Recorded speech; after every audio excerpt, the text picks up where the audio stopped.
वैभव सूर्यवंशी যদি আজকে 5টা ওভার ব্যাটিং করে যায় তাহলে বন্ধুরা গুজরাট টাইটেন্সের আর রক্ষা নেই। গুজরাট টাইটেন্সকে আজকে একাই ধ্বংস করে রেখে দিতে পারে वैभव सूर्यवंशी। বন্ধুরা আরসিবির সাথে 29 তারিখে ফাইনাল খেলবে কে আজকেই ডিসাইড হয়ে যাবে, তার কারণ আজকে কোয়ালিফায়ার মানে দ্বিতীয় সেমিফাইনালে মুখোমুখি রাজস্থান বনাম গুজরাট টাইটেন্স।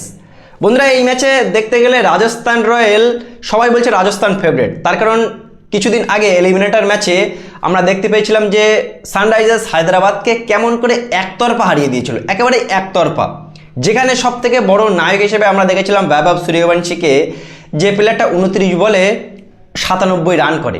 বন্ধুরা আজকেও কি वैभव सूर्यवंशीর উপরে বেশি নির্ভর করে থাকবে? দেখো আমি বলি গুজরাট টাইটেন্স ভার্সেস वैभव सूर्यवंशीর লড়াই হবে আজকে। Gujarat titans versus Vaibhav Suryavanshi, 11টা player versus একা वैभव सूर्यवंशी।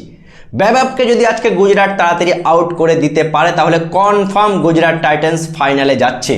আর যদি वैभव 5 থেকে 6 ওভার পর্যন্ত ব্যাটিং করতে পারে তাহলে ওই একাই वैभव सूर्यवंशी শুভমান গিলদের হারিয়ে দেবে।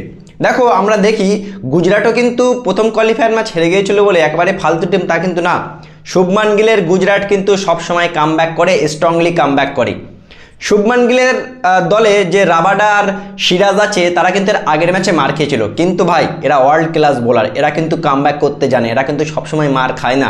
আর আমার মনে হচ্ছে আজকে গুজরাট ভয়ঙ্করভাবে কামব্যাক করবে। আজকে বন্ধুরা গুজরাট বনাম এই রাজস্থান রয়্যালের মধ্যে কোন টিমকে তোমাদের বেশি শক্তিশালী মনে হচ্ছে, বা কোন টিম আজকের এই সেকেন্ড কোয়ালিফায়ার ম্যাচটা জিতে 31 তারিখে আরসিবির সাথে ফাইনাল খেলবে বলে তোমাদের মনে হচ্ছে? অবশ্যই জানাবে কমেন্ট করে। ভিডিওটি ভালো লাগলে শেয়ার করে চ্যানেলটি অবশ্যই সাবস্ক্রাইব করে দেবে।